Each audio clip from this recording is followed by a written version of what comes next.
I had a terrible experience after moving into an old house in New Hampshire.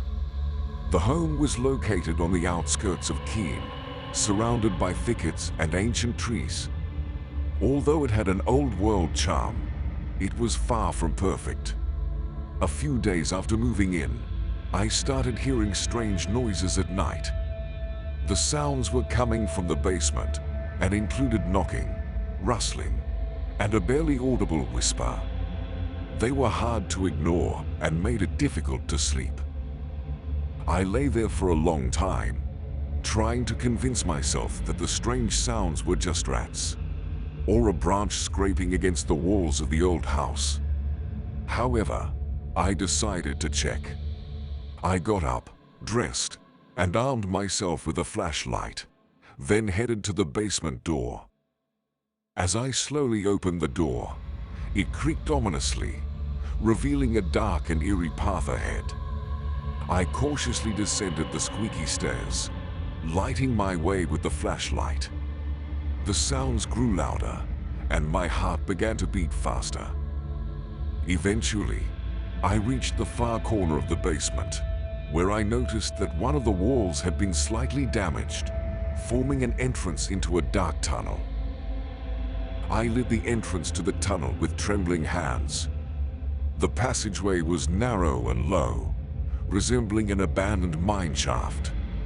With great care and struggle to contain my shivering, I began to move forward. Thoughts swirled in my head about whether this could be a secret passage from the War of Independence, or an abandoned sewer.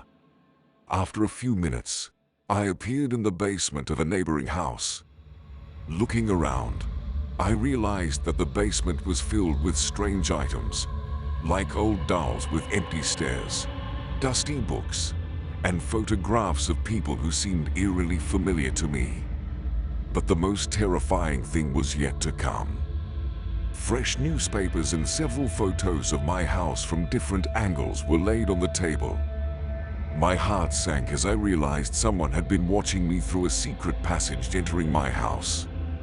Although I wasn't afraid of the unknown or the cold, I felt my hands begin to tremble from an absolute, actual terror. Panicked, I raced back to my basement, sealing the tunnel entrance. The next morning, I called the police. They discovered that the neighboring house belonged to a solitary old man, previously convicted of stalking and spying. The police's involvement stopped the nighttime disturbances, but the fear remained. But here's the twist. Weeks later, while packing to move again, I found an old, faded photograph folded out in a book left by the previous owner. It was a picture of the old man, but in the background, hidden yet unmistakably present, was a figure that looked exactly like me, only much older. The realization hit me like a cold wave. The man in the neighboring house, the stalker, was somehow connected to me, perhaps a relative, or something more unexplainable.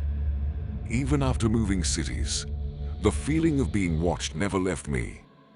Sometimes, late at night, I'd hear a faint whisper, a soft knock, and I'd wonder if some secrets were too deep, too dark, to ever fully escape.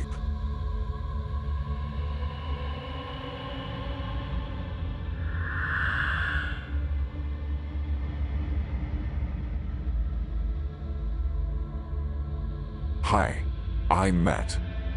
I moved into an old house in Massachusetts, not too far from Boston. It was one of those really old houses, the kind you'd expect to see in a movie. People in town whispered about it being haunted or cursed. But to me, it was just an affordable place to live. I didn't think much about the rumors until weird things started happening. It began with strange noises. At first, I thought it was nothing, just the wind or the house settling in. Old houses make noise, right? But it wasn't long before those noises became more specific, more like footsteps, and they were always coming from the attic. At first, I tried to ignore them, Maybe it was just some squirrels or birds. I thought. But the sounds got louder and weirder, especially at night. It sounded like someone walking around, and sometimes I even thought I heard whispering. Finally, my curiosity and a bit of fear got the better of me. I decided to check it out. I waited until daylight, thinking I'd be braver then. I found my old flashlight, took a deep breath, and went to the attic. It's probably nothing. Just some old junk and a few rats, maybe, I thought. The attic door was creaky and stiff. It hadn't been opened in ages. I pushed it open, and a cold gust of wind hit me. My flashlight's beam cut through the dust and cobwebs. The attic was cluttered with old furniture and boxes. But what caught my eye was a small, hidden corner. It had a dirty mattress, some old clothes, and even some food wrappers. It was clear someone had been living there. But not just anyone. The scariest part was what I found on the wall. Photographs of me. There were photos from different days showing me doing my daily tasks. Someone had been watching me, following me, and then going back to hide in my attic. I was really freaked out. I didn't touch anything and ran back downstairs. I locked the attic door and called the police immediately. There's someone's been living in my attic. There are pictures of me on the wall. Please, you need to come now. The cops arrived quickly. They went up and found a homeless man hiding in a corner of the attic. He was scared and confused. The police told me he'd been living in the attic for months, maybe even before I moved in. He had a history of mental illness and had been keeping an eye on me the whole time. The officer told me, "It looks like he's been here for quite a while. We'll take care of it from here." After they took him away, I had so many mixed feelings. I felt sorry for him, but was also really scared and angry. I couldn't believe I had been living with a stranger above me. I got an alarm system installed and even put in some security cameras. I fixed up the attic, making sure it was completely secure. Even with all the security, I still sometimes feel uneasy, especially at night when I hear any little noise. I know it's probably just the house, but part of me worries. I learned that even the most ordinary-looking places can have secrets. And sometimes, those secrets are closer than you think.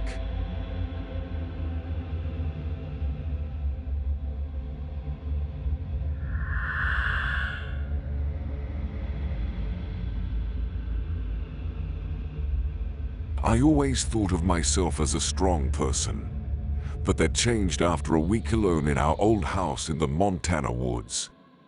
I wanted some solitude and relaxation, but things didn't go as planned. The first 2 days were normal. I walked, read, and did some cleaning, but then terrible nightmares started. Every night, I would wake up scared, not knowing where I was. On the third night, I saw a face in the window, staring at me from the darkness. In a panic, I dashed outside in the silence of the woods. No trace of any intruder. My sleep became restless, filled with haunting visions. The faces at the window became a nightly terror. I stopped sleeping, consumed coffee to stay alert, and paced the house, desperate for answers. One evening, a sharp knock on the window sent me hurtling outside with a flashlight. The house was empty, but the front door stood open. Now, my fear wasn't just the ghostly faces outside, but a growing dread that something, or someone, was inside the house with me. Objects began to move inexplicably. Unearthly whispers echoed through the halls at night, and shadows seemed to lurk in every corner. On the final night, I sat with a knife, eyes dotting at every creak and whisper. waiting for a fight. In the morning, neighbors found me and called the doctors. They insisted the house was empty, but I knew better. The doctors attributed my experiences to stress-induced hallucinations. Yet, even now, away from that house, the darkness terrifies me. I can't shake the feeling that those faces weren't just figments of my imagination. Sometimes, in the still of the night, I hear a faint knock, see a fleeting shadow outside my window, and I wonder, were they really just hallucinations? Or had something from the shadows of those woods found a way to breach into my reality?